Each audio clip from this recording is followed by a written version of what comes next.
chers téléspectateurs de Manyang TV, bonsoir. Nous avons sur le plateau aujourd'hui un grand notable du peuple Ngoni Songor qui va nous parler de ce peuple.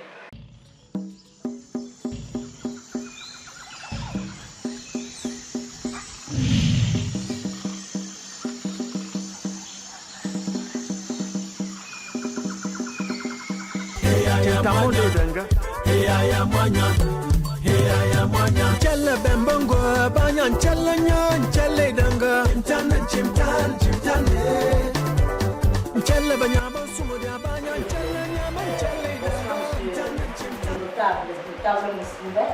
Vous ne vous trompez pas, effectivement, je suis Messoumé, mort Messoumé, exactement. C'est quand vous voyez là, ça traduit l'appartenance à une congrégation, à un groupe traditionnel bien précis. Et ça vous confère donc le titre de Ngol. Exactement. Et en passant, je salue et dis bonjour, chaleureux bonjour à tous les téléspectateurs de Manyang TV.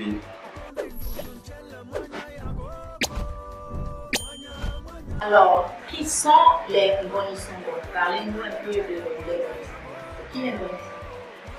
Oui, le peuple Ngoni Songor, comme le nom l'indique, c'est un peuple qui descend de deux ancêtres, notamment de l'ancêtre Ngor et l'ancêtre Songor, qui étaient deux frères et qui ont fondé ce que nous appelons aujourd'hui, ou alors ce que nous sommes aujourd'hui, c'est-à-dire la communauté ou le peuple Ngoni Songor. Effectivement, les Ngoni Songor, c'est qui? Les Ngoni Songor, c'est un peuple qu'on retrouve dans trois régions au Cameroun. Il faut le situer. Nous retrouvons les Ngoni Songor à l'ouest, notamment dans les arrondissements de Sancho et Keke. Nous avons les mots de Keke. Nous avons les mots de Sanzo. Ce sont les Ngoni Songor. Rappelez que c'est après le CAM. C'est après le CAM, évidemment, ces deux arrondissements-là qui sont situés, qui sont rattachés malheureusement à la région de l'Ouest. Maintenant, on retrouve également les Ngoni Songor dans la région du littoral, précisément dans le Mungo. Il faut dire que le Mungo, c'est Ngoni Songor. Tout le Mungo, c'est Ngoni Songor. Le Mungo qui compte 13 arrondissements, c'est Ngoni Songor. Et donc, à côté du Mungo, on retrouve les Ngoni Songor dans la région du sud-ouest. Dans la région du sud-ouest, vous avez le département du Coupé Maningouba. C'est entièrement Ngoni Songor. À côté du département du Coupé Maningouba dans le sud-ouest, vous avez une partie du département du Fako, de la Magnou. Et je dirais que le sud-ouest, on peut, sans beaucoup de risque de me tromper, serait à 60-70% constitué du peuple Ngoni Songor. Donc voilà de façon globale exactement où est-ce qu'on retrouve le peuple Ngoni Songor et qui est Ngoni Songor. Par exemple, moi je suis du canton Mwamena, c'est-à-dire descendant de Ngor. Et c'est pour cette raison qu'on va dire Manamangue. C'est-à-dire Mwamenam de Ngor. Donc Manamangue. Mwamenam, l'enfant de Ngor. L'enfant de Ngor, exactement. Mon frère qui est, je vais dire quoi, dans le nom d'arrondissement du Lonako. Ils sont, on appelle Bakaka, mais nous on les appelle les Nka.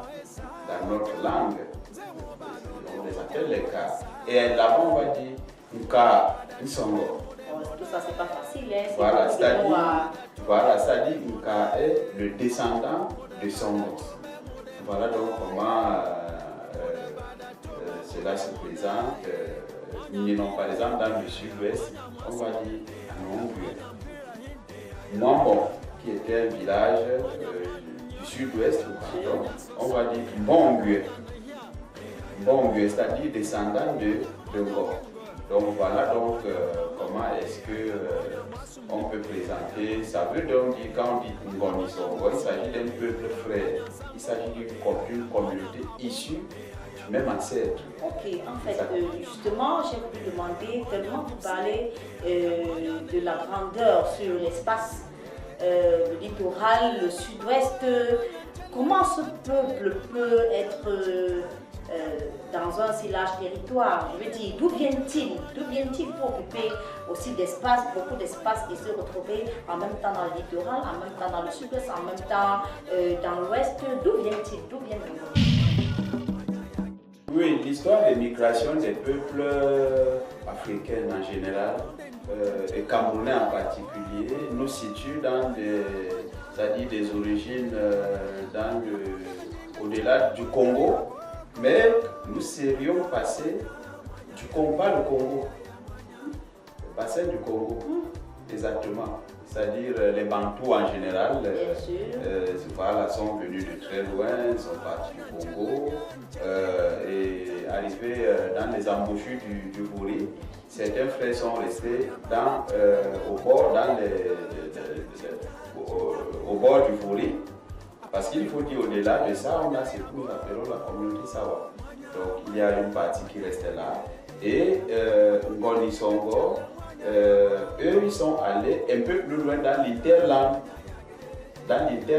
Et maintenant, au fur et à mesure. Si je comprends bien, sans couper, les Ngoni Songo et les Sawa, ils sont venus ensemble ou bien ils sont des frères? Les Ngoni Songo et les Sawa sont arrivés ensemble, c'est même des frères. Vous allez voir des similitudes au niveau de la langue, au niveau des cultures et bien d'autres. Sauf que les Ngoni Songo, comme je disais tout à l'heure, vont aller un peu plus loin dans l'Interland. Et c'est comme ça qu'au fur et à mesure de l'appropriation, les différents enfants, les différents fils des deux ancêtres vont s'installer, bref, chacun va occuper un territoire un peu plus loin de son frère. Et voilà donc comment est-ce qu'on se retrouve à occuper un vaste espace. Si je ne m'abuse, au Cameroun, le peuple Ngoni Songo est le plus nombreux et occupant l'espace géographique le plus vaste. Si je ne m'abuse. Ah bon? Bien entendu. Lorsque vous prenez le département du Congo, c'est l'un des plus grands départements au Cameroun. Tout le coupé Maningoba, la plaine d'Embo, aujourd'hui on a quelques naissances. Vous prenez dans le sud-ouest, au-delà du coupé Maningoba. Vous appelez Sanzo, c'est Sanchou qu'on appelle communément? Sanchou, c'est l'appellation coloniale. C'est l'appellation coloniale pour restituer, bref, nous, on appelle Sanzo. Parce que c'est des noms qui ont une histoire. Parce que Sanzo, ça signifie le père de l'éléphant. Dans notre langue, il y a une histoire. Autour de l'éléphant, il y a toute une histoire. Voilà, c'est toute une histoire. D'accord. Et puis les Ngoni Songo, ils parlent quelle langue?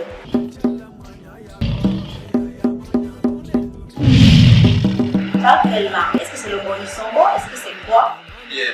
Là également, vous allez vous rendre compte qu'il y a des variances, des variations linguistiques. Parce que lorsque tout à l'heure j'ai cité mes frères du Nord, c'est-à-dire Eboné, enfin les cas, c'est comme on dit Eboné, Ningé, etc. Ils parlent le Bakaka, ou alors le Ka. Vous comprenez? Bien. Par contre, moi, à mon âme, vous arrivez par exemple dans le sud-ouest, dans le coupé Maningoba, nous parlons le Bakosi, c'est-à-dire le Akos. Lorsque vous allez à Keken et Sanzio, dans la plaine d'Embo, ils parlent le mot. C'est-à-dire ils parlent la langue parlée, là c'est le mot.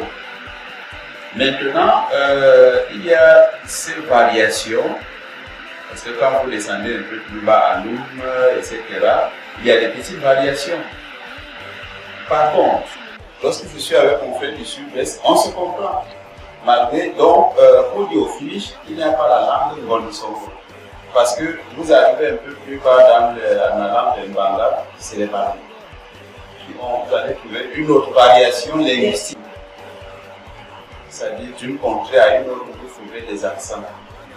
Et on peut dire l'origine de cette petite différenciation vient du fait que les Ngoni Songo se sont également frottés au peuple d'ailleurs, venus d'ailleurs. d'une part. D'autre part, il y a également le temps qui a altéré pour certaines communautés leur accent. Et c'est pour cette raison, par exemple, vous arrivez là, moi maintenant, par exemple, moi maintenant c'est un canton qui a plusieurs villages. Nous parlons tous de la Corse. Mais lorsque moi étant de moi maintenant, mon frère du village voisin dans le canton moi maintenant, c'est le l'accent varie d'un village à un autre. Voilà, donc sur le plan linguistique, ça s'explique. Ça s'explique parce que, comme je vous ai dit tout à l'heure, la descendance de son étant éparpillée, ça a pu entraîner cette petite variation ou alors différence au niveau de l'accent. Mais la langue, le fond demeure. Exactement. Et c'est pour cette raison qu'avec certains frères, je ne fais pas trop de fond. On s'entend quand moi je m'exprime, on s'entend, mais il y a ces petites variations, différences linguistiques. Au-delà des variations de ces différences linguistiques, l'élément fédérateur du peuple, l'élément fédérateur qui relie tous, c'est quoi? Est-ce qu'on peut savoir? Oui, fondamentalement, déjà, il faut dire qu'il y a un lien de sang. Déjà, c'est-à-dire qu'il lie tous les Ngoni Songo, parce qu'ils sont issus du même ancêtre. Donc ça, c'est indéniable. Maintenant, à côté des origines, il y a l'aspect culturel. Par exemple, lorsque vous me voyez habillé, moi je suis... Très beau d'ailleurs. Merci beaucoup, Silaxon, c'est le il faut aussi préciser que moi je suis un traditionnaliste. J'aime beaucoup la tradition. Donc, à côté des origines, il y a des éléments culturels. Et j'étais donc l'évidence, lorsque vous me regardez, la façon dont je suis habillé, originaire du littoral, notamment du Mongo, vous arrivez dans la plaine d'Embo, à Sanzo et Keken, vous allez rencontrer des patriarches ou des notables qui arborent la même tenue. Les mêmes éléments, c'est-à-dire que vous allez le voir avec ce sac, vous allez le voir dans son sac avec ce chasse-mouche, vous allez le voir avec le même chapeau sur la tête et vous verrez par exemple ces attributs, c'est-à-dire qu'ils ne se portent pas par n'importe qui. Donc il y a ces éléments culturels qui font en sorte que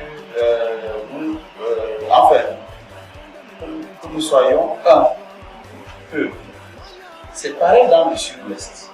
C'est-à-dire que vous arrivez dans le sud-ouest, malgré cette distance, malgré cette séparation administrative des frontières coloniales, vous allez retrouver la même tenue dans ces différentes régions que je viens de citer. Maintenant, entre autres éléments fédérateurs du peuple Ngoni-Songo, il y a également l'art culinaire. Parce que je parlais de la tradition de mon habillement tout à l'heure. Bien sûr, on peut oublier les repas. Voilà, il y a l'art culinaire. Vous allez trouver les mêmes repas et d'autres. Cuisiner de la même façon, parce que c'est un peu comme je peux prendre l'exemple du coquille. Le coquille, on ne le cuisine pas comme ça. Il y a tout un processus pour cuisiner le coquille. Et vous allez trouver le même processus dans le Mongo, dans le sud-ouest, à la plaine d'Embo. La même façon de faire le processus. Non, c'est le même processus. Vous sortez du carnaval, ce n'est plus une condition. Parce qu'il y a d'autres peuples qui ont admiré et apprécié ce mets, qui s'en sont appropriés, mais ce n'est pas leur mets d'origine. Les dictions, les dérivés du coquille. Voilà, exactement. Et donc, du coup, ils ne le cuisinent pas comme le condition. Quand vous voulez manger le coquille original, c'est le coquille condition. Wow. Exactement. La culture, c'est ça.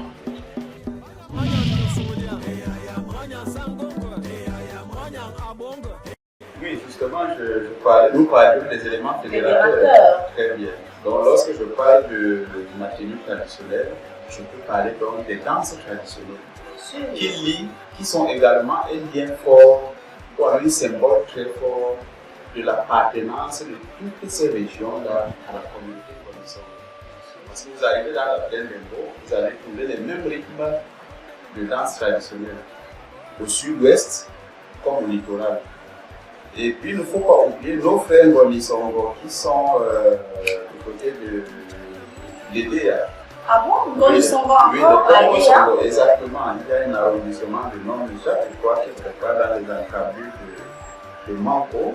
On a des frères Ngoni-Songo qui se sont détachés de ce côté-là. Donc, ils gardent les mêmes éléments traditionnels et culturels que leurs frères restés au terroir. Donc il y a comme ça beaucoup d'éléments fédérateurs qui font que lorsque j'arrive au sud-ouest, je me sens chez moi. Parce que je prends aisément part à certaines pratiques traditionnelles très fermées. Pareil comme à Sanzo et vice-versa. Donc il y a beaucoup d'éléments, c'est-à-dire il y a les origines, il y a la culture, la tradition, il y a l'art culinaire. Donc il y a comme ça beaucoup, et puis l'élément linguistique, il y a comme ça beaucoup d'éléments fédérateurs dans lesquels tout Ngoni-Songo se retrouve. Qu'ils soient au sud-ouest, à l'ouest ou dans le littoral. Parlant d'art culinaire, vous avez parlé du coquille, que j'aime bien aussi. Ça veut dire que tout le Ngoni-Songo ne peut pas que du coquille, s'il faut bien comprendre. Apparemment, c'est du coquille partout. Qu'il n'y a pas autre chose, le coquille seulement. Il n'y a pas que le coquille. La vérité, c'est que la diversité culinaire du Ngoni-Songo est très vaste. Si on commence à le citer, on risque d'aller jusqu'au lendemain. Comme quelques quand même. Oui, lorsqu'on dit quelques, à côté du coquille, nous avons le Esouba. Esouba. Esouba, oui. Vraiment que traditionnaliste, nous avons le Esouba. Nous avons le Ekwan. Bien, s'il faut exprimer ça en des mots accessibles à tous, nous parlerons de Ekoka. Il y a le Ekoka Macabo, il y a le Ekoka Maïs, il y a le Ekoka Patate, il y a le Ekoka Plantain, et il y a plusieurs variétés. Avec tout ce qu'on touchait, vous faites de ça du Ekoka. Ekoka, exactement. Exactement. C'est-à-dire qu'il y a toutes ces variétés de Ekoka qu'on retrouve effectivement de part et d'autre où les Ngoni-Songo sont installés, c'est-à-dire dans la plaine de Mboa à l'ouest, dans le monde littoral, dans le sud-ouest. Bien. Nous avons à côté de cela comment ça m'échappe, on a la célèbre sauce noire. C'est les Zabangay. Zabangay. Il y en a chez les Ngoni-Songo. Voilà, Zabangay. Voilà, exactement. Donc, nous avons le Ekwan, également, qui est un repas très célèbre, très prisé même et très suivi parce qu'il est très. Je l'adore. Moi, je crois qu'il faut un festival de quoi? De cuisine, d'œuvres culinaires pour que vous ayez à nous présenter tous ces repas parce que tellement ils sont nombreux et quand vous en parlez, j'ai l'impression que c'est très difficile. Il y en a tellement. Parce qu'à côté de cela, on peut parler du mou. Le mou, c'est-à-dire le mou, tout peut être assaisonné avec la viande, avec le poisson fumé, avec c'est-à-dire divers viandes. Et vraiment, c'est. Wow. Moi, je ne connais pas tout ça, mais déjà, j'aime. Voilà, c'est pour cette raison. Il y en a que je connais quelques peu, mais avec vous avez augmenté beaucoup de choses que j'aimerais bien. C'est la raison justement, c'est la raison pour laquelle tout visiteur des cérémonies traditionnelles Ngoni-Songo, que ce soit à l'international, que sur le plan national, ne rentrera très satisfait. Vraiment très satisfait. On va pouvoir vivre le Ngoni-Songo. Vivre le Ngoni-Songo. Vivre le Ngoni-Songo. Comment vivent les Ngoni-Songo? Comment vivent-ils? Auparavant, vous parlez en histoire, les Béglés vivent de la chasse de la cueillette. Je ne sais pas, les Ngoni-Songo. Ils vivent comment? L'environnement, et puis ils vivent comment, les Ngoni-Songo? Oui, ceci est une question très intéressante, Silasson. Il faut dire le peuple Ngoni-Songo est un peuple essentiellement communautariste, c'est-à-dire vivre sous forme de communauté. vous allez remarquer quelques illustrations. Hein. Vous allez remarquer que chez les Ngoni-Sorongo, vous ne trouverez pas des habitations isolées. C'est-à-dire c'est des grandes concessions, c'est des grands villages avec des maisons, c'est-à-dire l'une après l'autre. Pour ceux qui ont visité le Cameroun, dans certaines localités, vous trouvez que certaines, c'est-à-dire chacun se retrouve peut-être dans sa plantation. Ce qui n'est pas, voilà, le cas du peuple Ngoni-Sorongo qui vit essentiellement en communauté, c'est-à-dire en famille.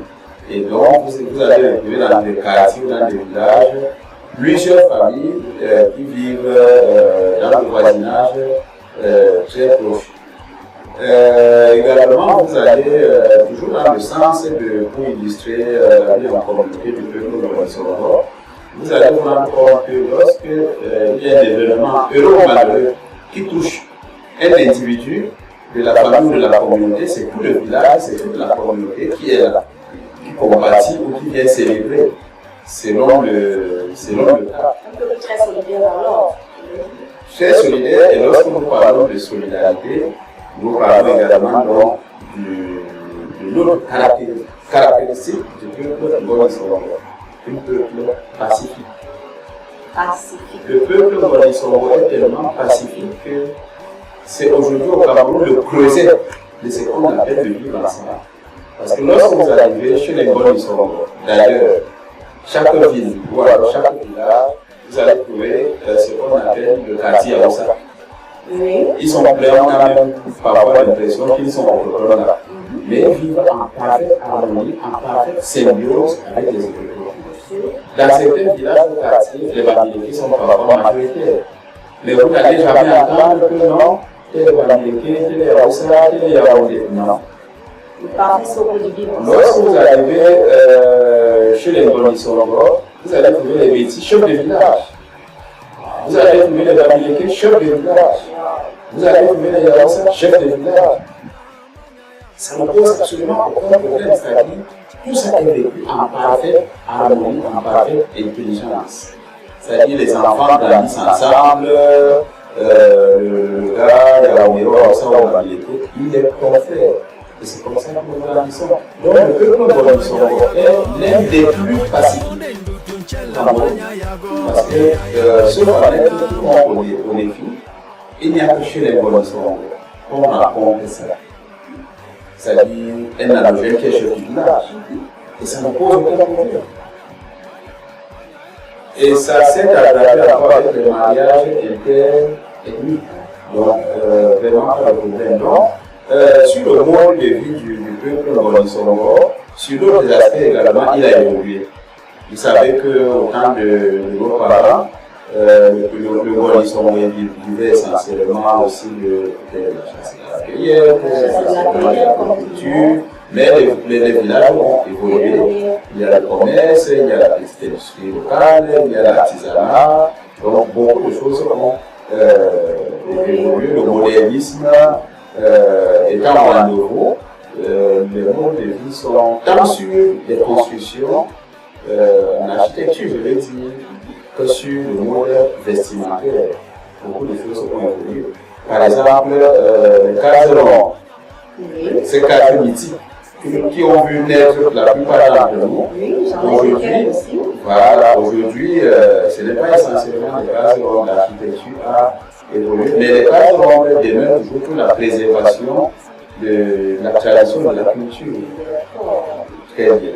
Maintenant, sur le plan toujours culturel, comment vivre les Ngoni-Sorongo, pour la conservation de nos traditions, nous avons des festivals. C'est-à-dire certains qui sont célébrés en tous, certains sont célébrés la nuit, certains en plein jour, selon la nature, le type ou l'objectif du festival. Le festival, vous avez parlé de festival, vous n'avez pas parlé de...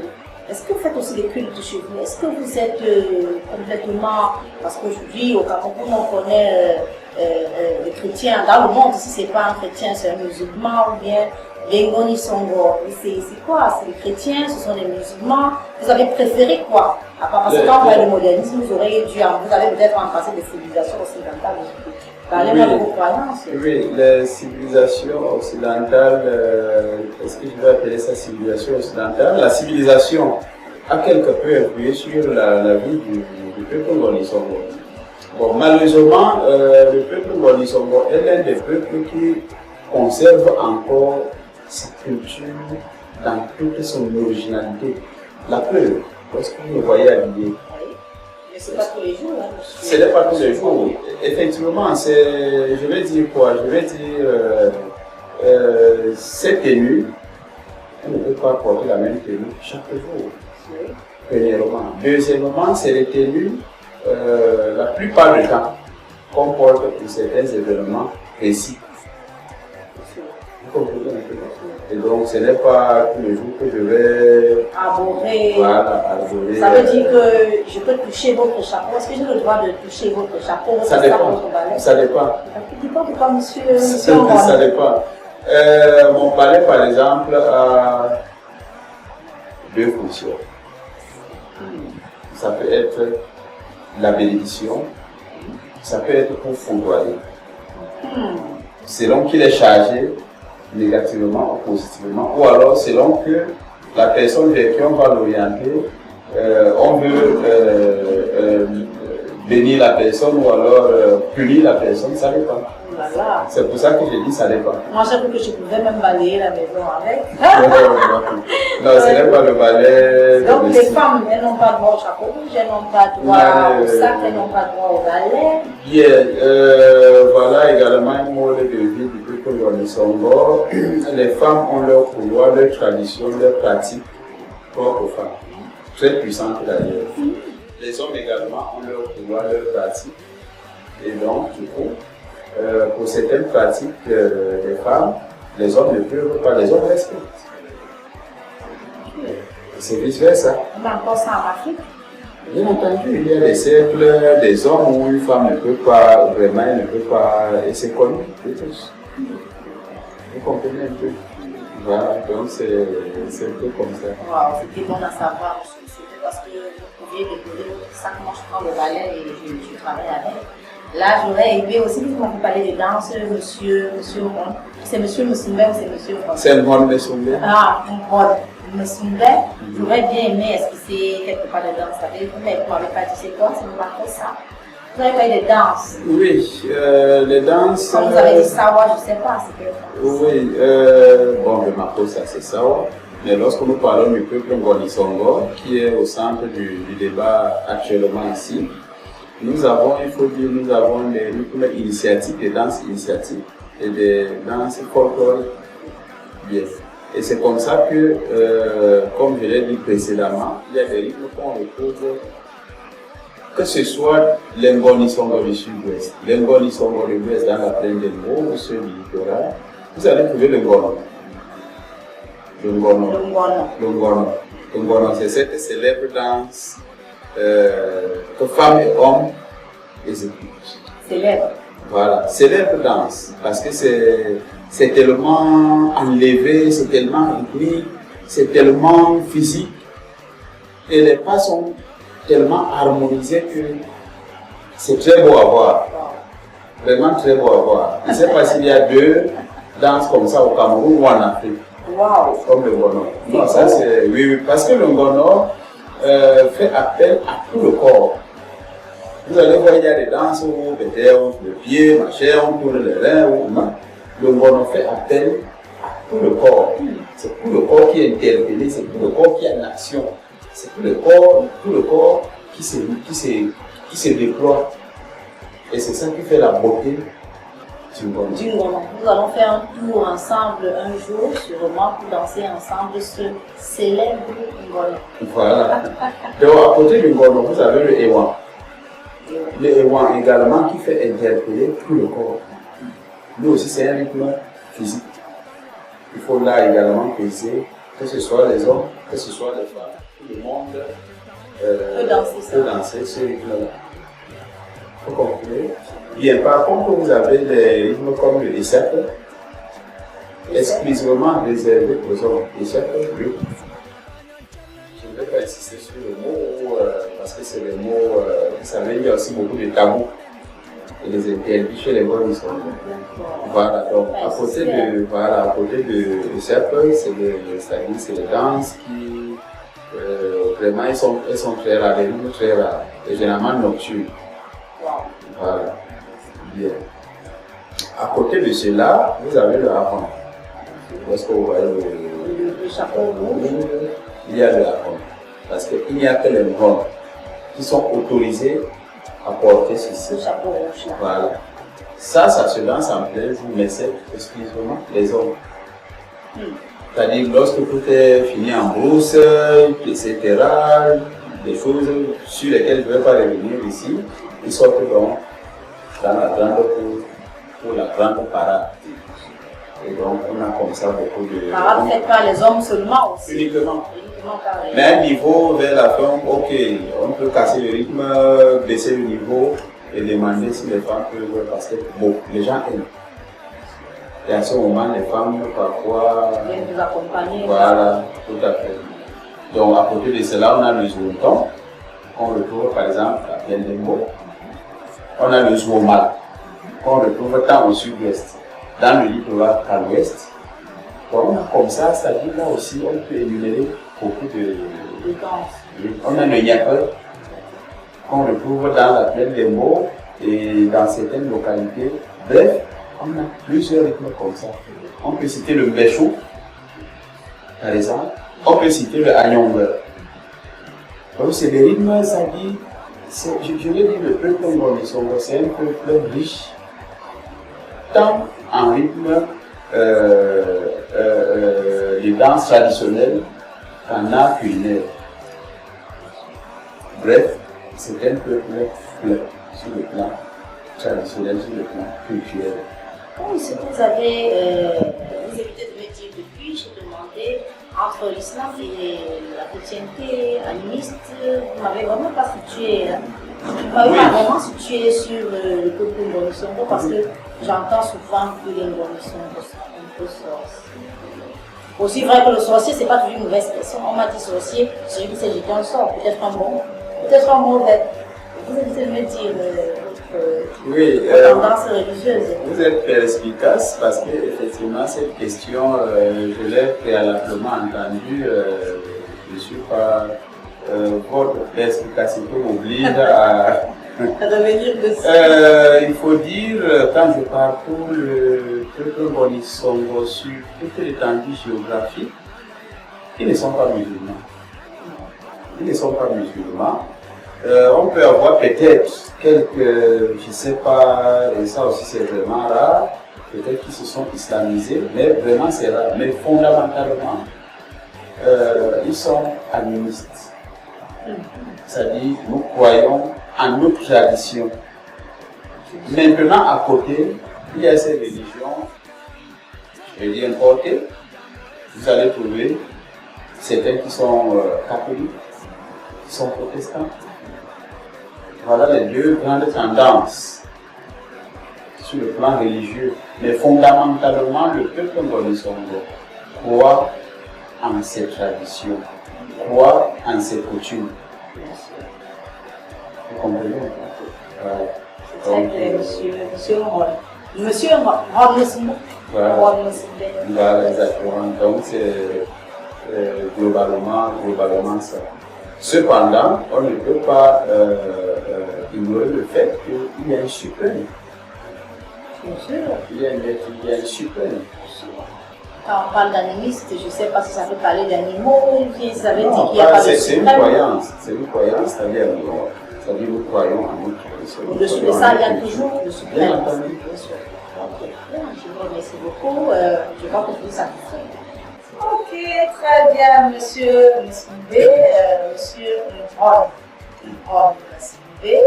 Je ne sais pas, vous êtes sur le plateau d'une nouvelle chaîne, une chaîne qui fait ses premiers pas, appelée Monam TV. Qu'est-ce que vous pouvez dire à nos téléspectateurs, à votre public, ceux qui vous écoutent maintenant par rapport à Monam TV? Je dois a priori dire deux choses.